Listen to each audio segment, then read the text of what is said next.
నమస్కారం. శ్రీనిలయం కార్యక్రమానికి స్వాగతం.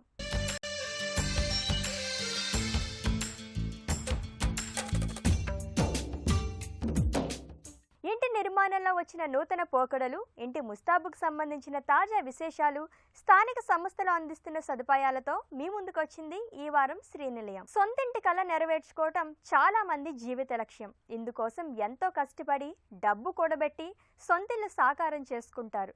ప్రస్తుతం నగరాలు శరవేగంగా విస్తరిస్తున్న, అభివృద్ధి చెందుతున్న మహానగరాల్లో మధ్యతరగతి సొంతింటి కల స్వప్నంగానే మిగులుతోంది. కొనుగోలు సామర్థ్యం, ఇళ్ల ధరల మధ్య అంతరం ప్రతి సంవత్సరం పెరుగుతోంది. ఈ కరోనా మహమ్మారితో దూసుకెళ్తున్న ఇంటి ముడి సరుకుల ధరలకు తోడు పన్నులు, రిజిస్ట్రేషన్ ఛార్జీలు మధ్యతరగతి వారికి అదనపు భారం పడుతుంది. మహానగర పాలక పరిధిలో ఎటు వెళ్లినా 40 లక్షల్లోపు ఫ్లాట్ దొరికే పరిస్థితి కనిపించడం లేదు. సామాన్య మధ్యతరగతి ఉద్యోగులు సొంత గూడు అమర్చుకుందామనుకున్నా ఆచరణలో సాధ్యం కావడం లేదు. మరి ఈ నేపథ్యంలో అందుబాటు ధరలో ఇల్లు నిర్మించాలంటే ప్రభుత్వం ఎలాంటి సదుపాయాలు అందించాలి అనే అంశంతో మీ ముందుకొచ్చింది శ్రీనిలయం స్థిరాస్తిలో ప్రత్యేక కథనం మీకోసం.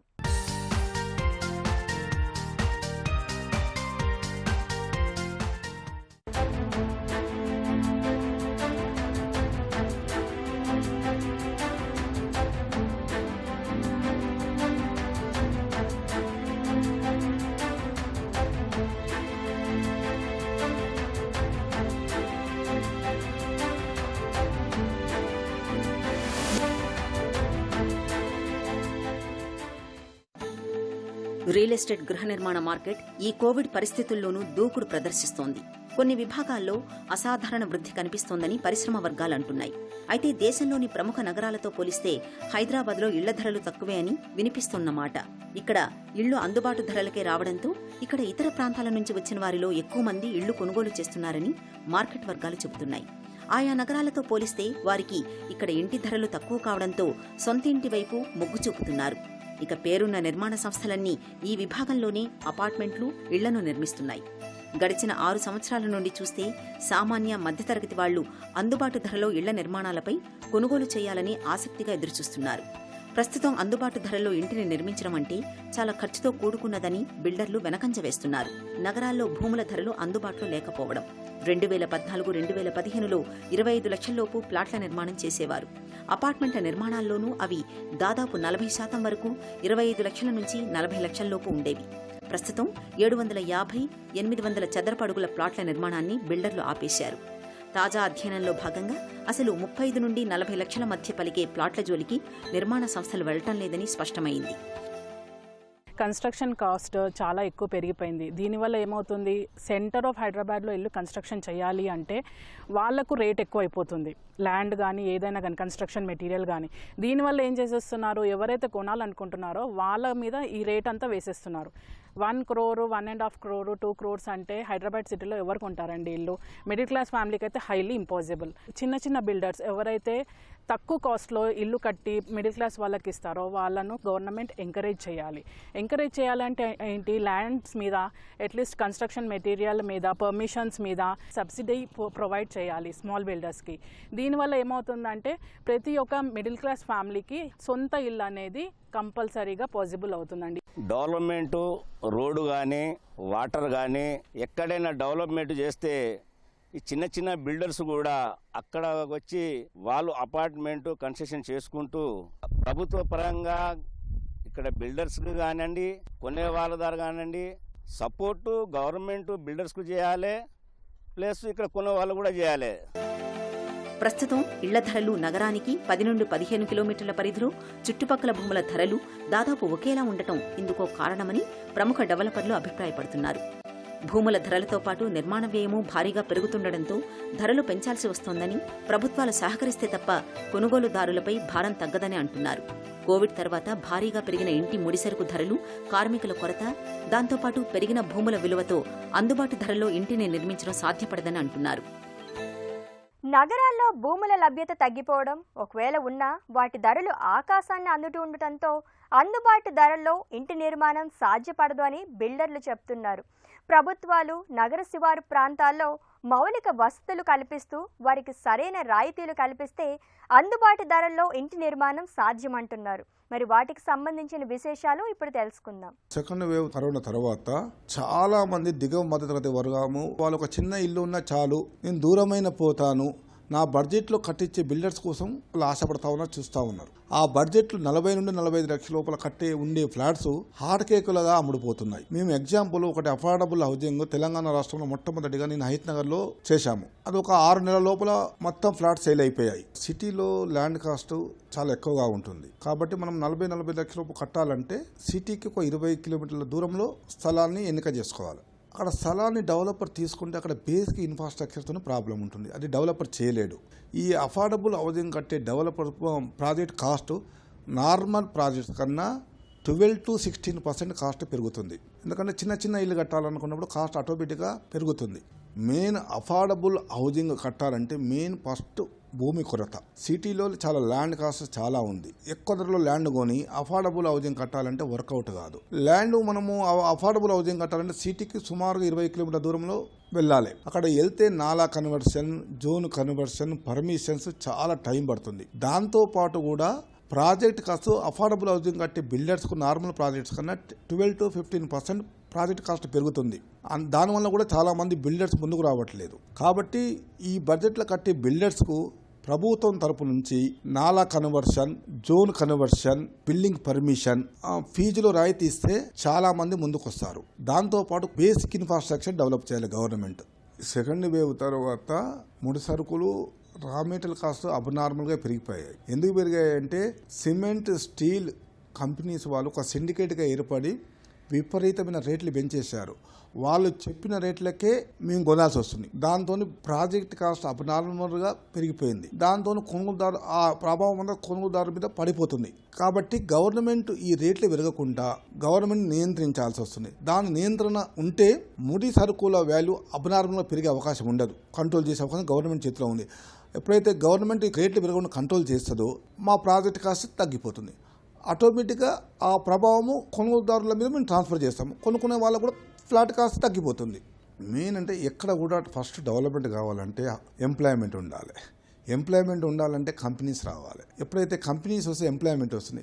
ఎప్పుడైతే ఎంప్లాయ్మెంట్ వస్తే హౌసింగ్ నీడ్ ఉంటుంది. ఎప్పుడైతే హౌసింగ్ నీడ్ ఉంటే డెవలపర్స్ వస్తారు, ముందుకు వస్తారు. ప్రభుత్వాలు కూడా ఒకవైపు కాకుండా అన్ని వైపుల అభివృద్ధి పరిచే విధంగా ప్రణాళికలు తయారు చేసుకోవాలి. ఎప్పుడైతే ఈస్ట్ అండ్ సౌత్లో కంపెనీస్, ఐటీ కంపెనీస్ ఎక్కువగా వస్తే ఎంప్లాయ్మెంట్ పెరుగుతుంది. కాబట్టి గవర్నమెంట్ కూడా ఇక్కడ ఇలాంటివి కంపెనీస్ రావడానికి వెస్ట్తో పాటు ఈస్ట్ అండ్ సౌత్లో కూడా రావడానికి కృషి చేయాలి.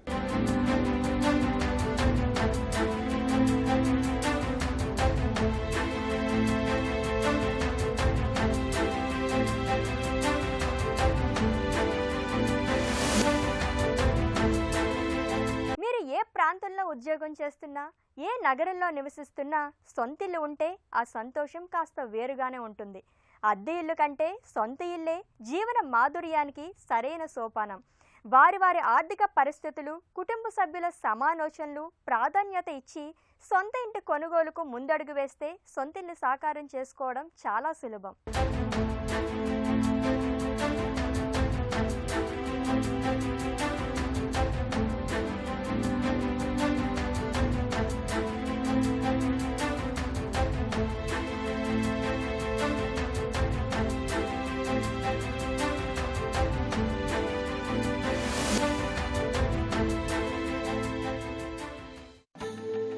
కోవిడ్ అనంతరం ప్లాట్లు, స్థలాలు, భూముల ధరల్లో పెరుగుదల కనిపించింది. ఫలితంగా కొందరు ఇల్లు కొనే ఆలోచన వాయిదా వేసుకుని తమ దగ్గర ఉన్న సొమ్ముతో స్థలాలు కొనుగోలు చేస్తున్నారు. సోషల్ ఇన్ఫ్రా అందుబాటులోకి ఉండడంతో నగర శివార్లలోనే సొంత ఇల్లు కొనుగోలుకు ఎక్కువ మంది మొగ్గు చూపుతున్నారు.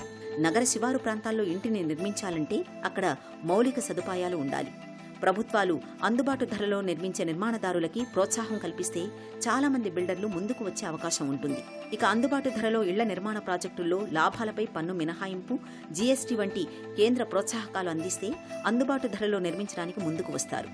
కొనుగోలుదారులకు ఉపయోగపడేలా ఇళ్ల రిజిస్ట్రేషన్ ఛార్జీలు తగ్గించాలి. మెరుగైన రవాణా సదుపాయాలుండాలి.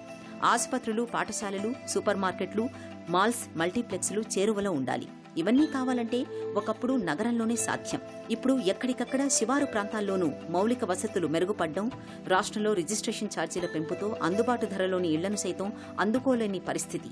నగరాల్లో 40 లక్షల నుంచి 50 లక్షల మధ్య ఉన్న ఇళ్లను అఫోర్డబుల్ హౌసింగ్గా నిర్మాణదారులు చెబుతున్నారు. 50 లక్షలు విలువ చేసే ఇంటిని కొనుగోలు చేస్తే ఇదివరకు రిజిస్ట్రేషన్ ఛార్జీలు 3 లక్షలు అయ్యేవి. ఇప్పుడు ఏకంగా మరో 75,000 పెరిగింది. గతంలో ఉన్న ఛార్జీలను చెల్లించేందుకు కొనుగోలుదారులు అవస్థలు పడేవారని, డబ్బులు సర్దుబాటు కాక రిజిస్ట్రేషన్లు సైతం వాయిదా పడిన సందర్భాలు ఉన్నాయని చిన్న బిల్డర్లు అంటున్నారు. వీరే ఎక్కువగా అందుబాటు ధరలో ఇళ్లు కడుతున్నారు. అఫోర్డబుల్ హౌసింగ్ వరకైనా స్టాంప్ డ్యూటీ శాతాన్ని తగ్గించాలని డిమాండ్ చేస్తున్నారు. ప్రభుత్వాలు అందుబాటు ధరలో నిర్మించే నిర్మాణదారులకు నగర శివారు ప్రాంతాల్లో నివాసయోగ్యమైన స్థలాల్లో మౌలిక సదుపాయాలు, ఇంటి అనుమతులు ప్రక్రియ వేగవంతం చేయాలి. అందుబాటు ధరలో నిర్మాణం చేసే నిర్మాణదారులకు ప్రభుత్వం ప్రత్యేక రాయితీ కల్పిస్తే బిల్డర్కి భారం కాకుండా ఉంటే ప్రతి ఒక్కరి సొంత ఇంటి కల సాకారం చేసుకోవచ్చని చెబుతున్నారు. కోవిడ్తో ఇంటి కొనుగోలుదారుల ఆలోచనల్లో మార్పులు వస్తున్నాయి. ఇంటి నుంచే పని కావడంతో నగర శివార్లలో నచ్చిన ప్రాంతాల్లో అందుబాటు ధరల్లో ఇల్లు లభిస్తే ఇంటిని కొనుగోలు చేయడానికి సిద్ధంగా ఉన్నారని చెప్తున్నారు. వాటర్, డ్రైనేజ్, పవర్, ట్రాన్స్పోర్టేషన్ ఈ 4 గవర్నమెంట్ తరపున ఆ ఏరియాల కట్టి డెవలపర్కు ఆ 4 ఫెసిలిటీసు, ఇన్ఫ్రాస్ట్రక్చరు గవర్నమెంట్ ప్రొవైడ్ చేస్తే చాలామంది డెవలపర్స్ ముందుకు వస్తారు. కాబట్టి ఇందులో ఈ అఫోర్డబుల్ హౌజింగ్ 60 స్క్వేర్ మీటర్స్ లోపల కట్టే డెవలపర్స్కు ఫీజులో రెగ్యులర్ ఫీజు కన్నా ఒక 33 to 40% ఫీజులో రాయితీ ఇస్తే బిల్డర్స్ ముందుకు రావడానికి అవకాశం ఉంటుంది. దానితో పాటు కొనుగోలుదారులకు స్టాంప్ డ్యూటీ 7.5 నుండి 1% తగ్గించేస్తే నామినల్ స్టాంప్ డ్యూటీకి వస్తేస్తే కొనుగోలుదారులకు కూడా కొంత ఊరటను ఇస్తుంది. ఈ సెంట్రల్ గవర్నమెంట్ ఈ 60 స్క్వేర్ మీటర్స్ లోపల కొనుక్కునే కస్టమర్స్కు GST 1% ఉంటుంది. అదేవిధంగా స్టేట్ గవర్నమెంట్ కూడా స్టాంప్ డ్యూటీ 7.5% నుండి 1% తగ్గిస్తే కొనుగోలుదారులకు ఇది చాలా ఊరటనిస్తుంది. ఈ 60 స్క్వేర్ మీటర్స్ లోపల కొనుక్కునే మొట్టమొదటి హౌస్ కొనుక్కునే వాళ్లకు 2,67,000 సెంట్రల్ గవర్నమెంట్ ఇస్తుంది. ఆ రాయితీని కంటిన్యూషన్ ఉంటే చాలా ఉపయోగం ఉంటుంది. ప్రభుత్వాలు 40-45 లక్షలు కట్టే డెవలపర్స్కు మొదటగా కన్వర్షన్లో కానీ ఫీజులో ఉన్న రాయితీలు ఇవ్వాలి. అక్కడ బేసిక్ ఇన్ఫ్రాస్ట్రక్చర్ గవర్నమెంట్ ప్రొవైడ్ చేయాలి. కొనుక్కునే కస్టమర్కు GST 1% ఉంటుంది, సెంట్రల్ గవర్నమెంట్ ఇస్తుంది. ప్లస్ కొనుక్కునే ఇందులో స్టాంప్ డ్యూటీ అండ్ రిజిస్ట్రేషన్ కూడా 1% ఉంటే చాలా మందికి రిటర్న్ ఇస్తుంది. అఫోర్డబుల్ హౌసింగ్ కట్టే డెవలపర్స్కు బ్యాంకింగ్లో కూడా ఇంట్రెస్ట్లో కొద్దిగా సబ్సిడీ ఉంటే నిధుల కొరత, దాంతోపాటు బ్యాంకింగ్ కూడా కట్టే డెవలపర్స్కు లోన్స్ కూడా ఇంట్రెస్ట్ రేట్స్లో కొద్దిగా తక్కువగా చేస్తే బర్డెన్ తగ్గుతుంది. దాంతోపాటు అది కస్టమర్ ట్రాన్స్ఫర్ చేయొచ్చు. ఈ అఫోర్డబుల్ హౌసింగ్ వలన ప్రభుత్వానికి ట్యాక్సెస్ రూపేణా చాలా వస్తుంది. రెండోది ఎంప్లాయ్మెంట్ కూడా చాలా పెరుగుతుంది. దిగువ మధ్యతరగతి వర్గాలకు మనము వాళ్ళ బడ్జెట్ లోపల ఇల్లు ఇవ్వగలం గవర్నమెంట్ ప్రోత్సాహం ఉంటే. నాతో పాటు చాలామంది డెవలపర్స్ అఫోర్డబుల్ హౌసింగ్ కట్టడానికి సిద్ధంగా ఉన్నాం. కానీ ప్రభుత్వము మమ్మల్ని ప్రోత్సహిస్తే మేము తప్పకుండా అలాంటి ఫ్లాట్స్ కట్టడానికి సిద్ధంగా ఉన్నాం. ఈ సాంకేతిక ప్రపంచంలో ఇంటి నిర్మాణంలో సరికొత్త రూపకల్పనలు ఆవిష్కృతమవుతున్నాయి. అలాగే ఇంటి అంతర్గత అలంకరణలో కూడా వైవిధ్యమైన మార్పులు వస్తున్నాయి. ఇంటిని అందంగా అలంకరించుకోవాలన్న కోరిక ఉంటే చాలు, ఇంటిని అందంగా ముస్తాబు చేసుకోవచ్చు. మీ ఆలోచనలకు సృజనాత్మకతను జోడిస్తే ఇంటి అందం మరింత రెట్టింపు అవుతుంది. దాంతో ఇంట్లో ఉండే కుటుంబ సభ్యుల జీవనం ఉల్లాసభరితంగా, ఆహ్లాదకరంగా ఉంటుంది. మరి ఈ నేపథ్యంలో ఇంటి అంతర్గత శోభలో సరికొత్త పోకడలు ఎలా ఉన్నాయో ఇప్పుడు గృహ శోభలో మీకోసం.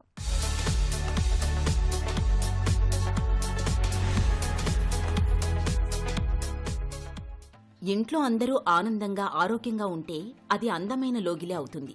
అలా ఇంటిల్లిపాది సంతోషంలో అందం, పరిశుభ్రత వంటి అంశాలు కీలక పాత్ర పోషిస్తాయి. అందుకే ఇంటిని అందంగా, శుభ్రంగా ఉంచుకోవాలి.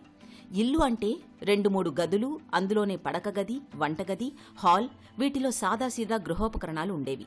కానీ ఆధునిక జీవనంలో ఇంటి అలంకరణకు ప్రాధాన్యత పెరుగుతోంది. ప్రస్తుతం ఇంట్లోని ప్రతి వ్యక్తికి ఓ గది ఉండే పరిస్థితి ఏర్పడుతోంది. వారి వారి అభిరుచికి తగ్గట్టుగా ప్రతి గదిలోనూ ఓ ప్రత్యేకత ఉండేలా తమ ఇంటికి నగిషీలు దిద్దుతున్నారు. ఇంట్లో అందరూ కాసేపు కూర్చుని గడిపేది, ఎవరైనా వస్తే కూర్చునేది ముందు గదిలోనే. కాబట్టి లివింగ్ రూమ్ను మరింత అందంగా తీర్చిదిద్దుకోవాలి.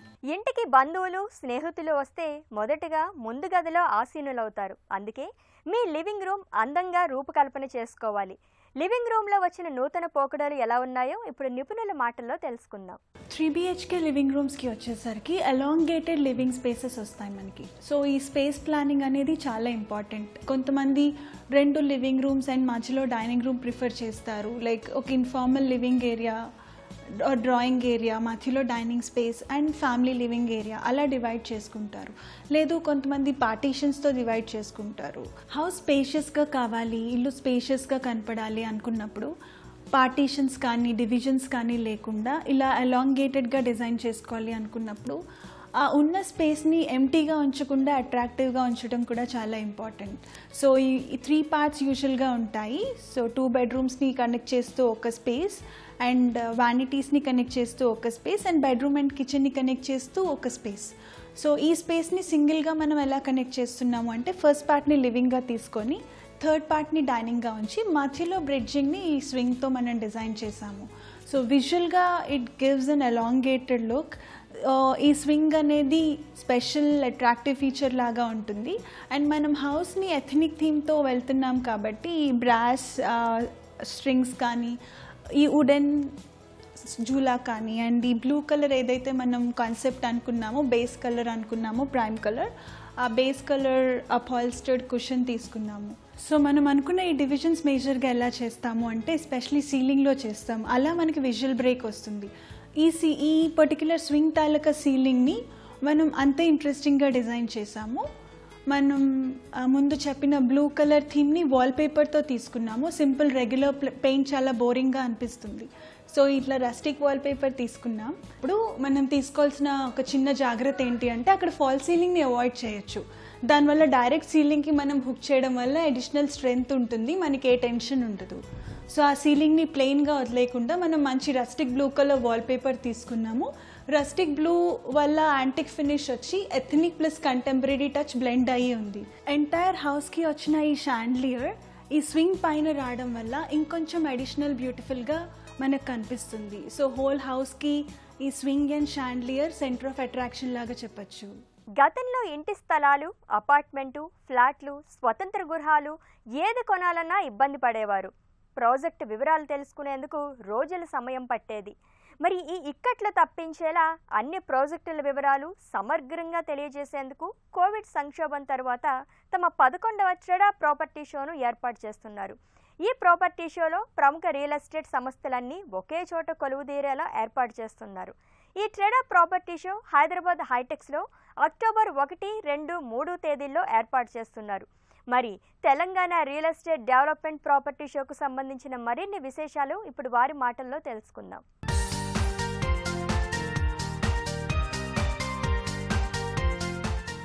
Telangana real estate developers association TREDA ప్రతి సంవత్సరము ప్రాపర్టీ షో నిర్వహిస్తుంది. లాస్ట్ 10 years నుంచి చేస్తున్నాము. ఈ ఇయర్ 11th ప్రాపర్టీ షో చేస్తున్నాము. అక్టోబర్ 1, 2 and 3 హైటెక్స్లో చేస్తున్నాము. ఫ్లాట్స్ కానీ, విల్లాస్ కానీ, కమర్షియల్ ప్రాపర్టీ కానీ, ప్లాట్స్ కానీ మీరు ఏది కొనాలన్నా మీకు ఈ ప్రాపర్టీ షోలో మీకు అట్లీస్ట్ ఒక 150 డెవలపర్స్ పార్టిసిపేట్ చేస్తున్నారు. మీకు 300 to 400 డిఫరెంట్ ప్రాపర్టీస్ ఇక్కడ అండర్ వన్ రూఫ్ ఉంటాయి. బ్యాంక్స్ కూడా పార్టిసిపేట్ చేస్తున్నాయన్నమాట. ఎవరికన్నా ఫైనాన్సింగ్ కావాలన్నా, లోన్ శాంక్షన్ చేసుకోవాలన్నా కానివ్వండి, మీకు ఇక్కడ బ్యాంక్స్ కూడా అట్లీస్ట్ 5 to 6 బ్యాంక్స్ పార్టిసిపేట్ చేస్తున్నాయి. మీకు ఫ్లాట్స్, అఫోర్డబుల్ ఫ్లాట్స్ నుంచి లగ్జరీ ఫ్లాట్స్ వరకు అన్ని ప్రాపర్టీస్ ఇక్కడ ఉంటాయి. ప్లస్ విల్లాస్ మీకు all around the city villas కూడా మీకు చాలామంది డెవలపర్స్ విల్లాస్ చేస్తున్నారు. వాళ్ళందరూ కూడా ఈ ప్రాపర్టీ షోలో పార్టిసిపేట్ చేస్తున్నారు. మీకు కమర్షియల్ ప్రాపర్టీలో కూడా మీ సొంతానికి వాడుకోవాలన్నా కానీ, లేకుంటే రెంట్కి ఇవ్వాలనుకున్నా కానివ్వండి, మీకు ఇక్కడ చాలామంది కమర్షియల్ ప్రాపర్టీస్ కూడా వాళ్ళు డిస్ప్లే చేస్తున్నారనమాట. అది కాకుండా ఇప్పుడు ప్లాట్స్, చాలామందికి సొంత ప్లాట్ కొనుక్కోవాలా అని ఒక డ్రీమ్ ఉంటుందన్నమాట. సో మీకు 200 yards నుంచి 1000 yards వరకు ఎన్నో ప్లాటింగ్ వెంచర్స్ కూడా ఇక్కడ పార్టిసిపేట్ చేస్తున్నారనమాట. ఎటువంటి ప్రాపర్టీ కొనాలన్నా కానివ్వండి, ఇది మీకు వన్ స్టాప్ షాప్ అవుతుందన్నమాట. అక్టోబర్ 1, 2 and 3 హైటెక్స్లో మనకి ప్రాపర్టీ షో ఉంటుంది. మీ డ్రీమ్ ప్రాపర్టీ ఇక్కడికి వచ్చి ఫైనలైజ్ చేసుకోండి. హైటెక్స్లో Telangana real estate developers association 11th property show నిర్వహిస్తుంది. So we are all looking forward to seeing you on October 1st, 2nd and 3rd at HITEX. ఇది నేటి శ్రీనిలయం. ఈ కార్యక్రమానికి సంబంధించిన అభిప్రాయాలు, సందేహాలు మాకు తెలియజేయండి. మా చిరునామా శ్రీనిలయం, ఈటీవీ, రామోజీ ఫిలిం సిటీ, హైదరాబాద్ 501-512. మా ఈమెయిల్ అడ్రస్ srinilayam@etv.co.in. మరికొన్ని తాజా అంశాలతో వచ్చే వారం మళ్ళీ కలుద్దాం. అంతవరకు సెలవు. నమస్తే.